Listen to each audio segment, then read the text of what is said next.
আলোচিত বুয়েট শিক্ষার্থী আবরার ফাহাদ হত্যা মামলার মৃত্যুদণ্ডপ্রাপ্ত আসামিদের আপিল ও ডেথ রেফারেন্স শুনানি আগামীকাল পর্যন্ত মুলতবি করেছে হাইকোর্ট।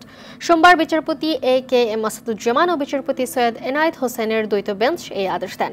এদিন রাষ্ট্রপক্ষ মামলার এজাহার, অভিযোগপত্র, অভিযোগ গঠনের আদেশ ও সাক্ষীদের জবানবন্দি পড়া শুরু করে। তা চলমান থাকায় পরের দিন আবার শুনানির সিদ্ধান্ত দেয় উচ্চ আদালত।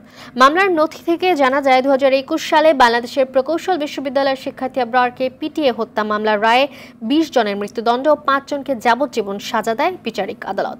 কুষ্টিয়ার ছেলে আবরার ফাহাদ ছিলেন বুয়েটের ইলেকট্রিক্যাল অ্যান্ড ইলেকট্রনিক্স ইঞ্জিনিয়ারিং বিভাগের দ্বিতীয় বর্ষের শিক্ষার্থী। 2019 সালের 7 অক্টোবর আবরারকে হত্যাকাণ্ডের ঘটনায় তার বাবা বরকতুল্লাহ পরদিন চকবাজার থানায় একটি হত্যা মামলা দায়ের করেন।